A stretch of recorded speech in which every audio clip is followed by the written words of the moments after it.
बस उसके बाद फिर हमारी ट्रेनिंग स्टार्ट हुई है, इसके बाद हमें जॉब मिल गई है। तो जॉब मिल गई? हाँ, जॉब के लिए जा रहे हैं सर अब जब। कहाँ?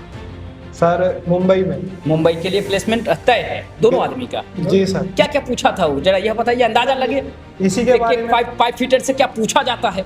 हाँ, तो मुंबई से शुरुआत हो रही है आपकी करियर जी की, सर। है ना? तो डायरेक्ट रशिया जाने का प्लान जो है थोड़ा स्थगित है क्या?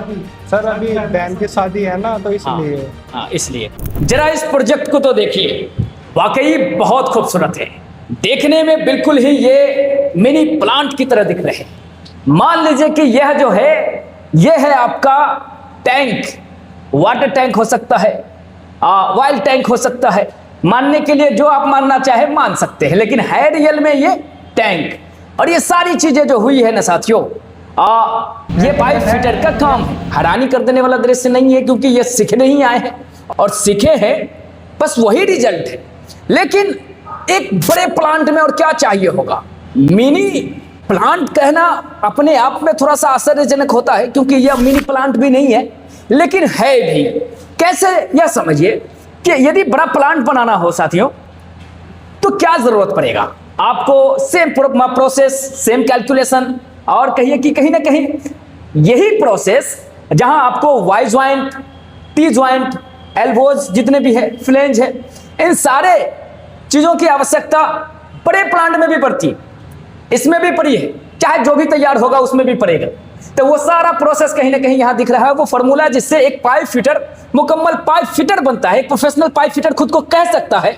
बस यही वो प्लांट रेडी हुआ है, और ये प्रैक्टिकल लैब में हुआ। चलिए, तो आज मैंने शुरुआत रखी है, लेकिन अंत हमारे दो साथी जो पाइप फिटर बनने की जर्नी को कंप्लीट किया है और कहीं ना कहीं ये मिनी प्लांट को तैयार किया है, आज डिफाइन करेंगे। सर ये हमने एक मिनी प्रोजेक्ट बनाया है, जिसमें हम वाटर सप्लाई के लिए या ऑयल सप्लाई के लिए या किसी भी लिक्विड पदार्थ के लिए हम सप्लाई के लिए इसको यूज करते हैं। एक हमने अपनी लैब के अंदर मिनी प्रोजेक्ट बनाया है। मतलब ये हमारा एक टैंक हो गया है। टैंक हो गया। टैंक से हमने एक कनेक्शन दिया है, ठीक है, कनेक्शन दिया है 3 इंच के पाइप के साथ में, और फिर हमने यहाँ पे निक वेल्ड फ्लैंज यूज किया है, और फिर हमने उसके बाद में रोलिंग दी है 45 डिग्री में। 45 डिग्री में रोलिंग देने के बाद में आगे लाइन को अपनी बढ़ाते हुए हम लेके चले हैं।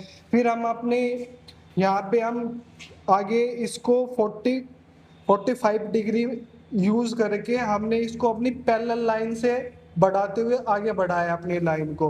फिर इसके बाद हमने यहाँ पे टी जॉइंट दिया है, जिससे हमारी मतलब कनेक्शन में जो सप्लाई आ रही है, हम दूसरी मतलब एक तरह से जंक्शन हो सकता है ले जाने के लिए, वहां से जो है जो भी वाटर या फिर एक जगह से दूसरी जगह ले जाने के लिए जो टी जॉइंट यूज किया है, बिल्कुल इक्वल टी यूज किया है। फिर यहाँ पे हमने क्या मतलब 2 डायरेक्शन दे दी है हम अपने पाइप की, फिर एक डायरेक्शन में यहाँ पे ये बैंड दिया है 90 डिग्री में। बैंड देने के बाद में फिर आगे ले जाके फ्लांज यूज किया है, ठीक है। फ्लांज यूज करने के बाद हमने आगे ये वाई ब्रांच इसमें अटैच किया है। वाई ब्रांच से हम आगे 2 कनेक्शन दे सकते हैं। फ्लांज क्यों यूज करते हैं सर? ये फ्लांज हम इसलिए यूज करते हैं जिससे हमें अपनी पूरी लाइन को ना खोलना पड़े, कम है डिस्टेंस में, मतलब कहीं इधर एक जगह से दूसरी जगह ले जाने के लिए। मतलब ये तो हमारा छोटा प्रोजेक्ट है, मान लो हमारे पास बड़ा प्रोजेक्ट हो तो उसकी लाइन ले जाने के लिए हमें स्पूल जो होगा हमारा वो बड़ा होगा,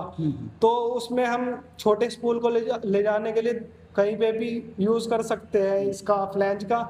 और बाकी मतलब ये कहना चाह रहे हैं कि फ्लेंज हम लोग लगाते हैं इसलिए है कि मान लीजिए कि कई गड़बड़ी हो गई है ना, कुछ दूरी पे गड़बड़ी हो गई, तो फ्लेंज से इधर इतना दूरी को खोल करके फिर से रिपेयर किया जा सकता है। यदि ये न लगा रहे तो कहीं ना कहीं पूरा सिस्टम जो है गड़बड़ा सकता है। बिल्कुल। ये कितने दूरी पर फ्लेंज लगाना चाहिए या फिर कुछ तय है पहले से? नहीं सर, उसको तो तय नहीं है, बस जितना भी हमारे रिक्वायरमेंट के हिसाब से इंजीनियर देता है हमें। मतलब जो ड्राइंग होगा उसमें तय रहता है कि फ्लेंज यहाँ लगेगा, यहाँ लगेगा, उस हिसाब से अपने को फिट कर देना है जी, उसकी लेंथ के हिसाब से हमें मिलता है। तो ये तो झंझट ही नहीं है, मतलब फिटअप करने का होता है एक्चुअली जो होता है। एक नंबर पाइप फिटर का काम सिर्फ है फिट करना है। बड़ी बात है ये, फिट करना है।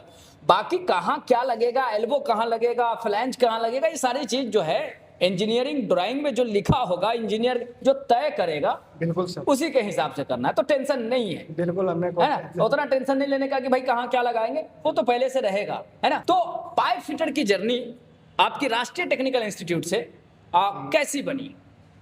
बहुत अच्छी बनी है, बहुत कुछ सीखने को मिला है, बहुत एक्सपीरियंस, मतलब पहले तो कुछ नहीं था, लेकिन यहाँ पे आए, सर की वीडियो देखी थी, अच्छा लगा तो हमने फिर ज्वाइन किया इंस्टीट्यूट। बस उसके बाद फिर हमारी ट्रेनिंग स्टार्ट हुई है, इसके बाद हमें जॉब मिल गई है। तो जॉब मिल गई? हाँ, जॉब के लिए जा रहे हैं सर अब जब। कहाँ? सर मुंबई में।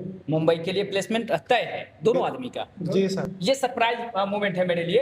अभी तक मुझे ये नहीं पता था, मैं इनके प्रोजेक्ट को दिखाने आया था कि भाई प्रोजेक्ट बनाए हैं तो उन्हें कहीं ना कहीं दिखाना चाहिए, लेकिन आप कह रहे हैं कि जॉब आपकी लगी। बिल्कुल सर। हाँ, तो मुंबई से शुरुआत हो रही है आपकी करियर जी की, सर। है ना। तो डायरेक्ट रशिया जाने का प्लान जो है थोड़ा स्थगित है क्या?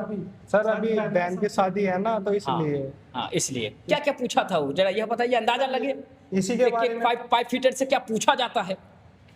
हाँ, ऐसे ही नॉर्मली सर जो बेसिक क्वेश्चंस होते हैं इसके अंदर, मतलब बॉडी वगैरह हो गया, वाई ब्रांच कट कैसे निकालते हैं, टी ब्रांच कैसे निकालते हैं सर, अच्छा। इस तरह के क्वेश्चंस होते हैं सर। वो अच्छा, तो इसी तरीके से आपने उन्हें वर्बली बोला और वो सिलेक्शन हो गया आपका। जी। बधाई हो आपको, बहुत अच्छा है। अब जो है आपकी जर्नी जो है शुरुआत हो चुकी है।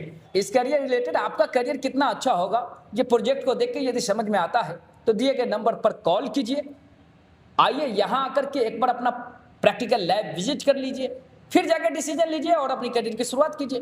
Thank you very much.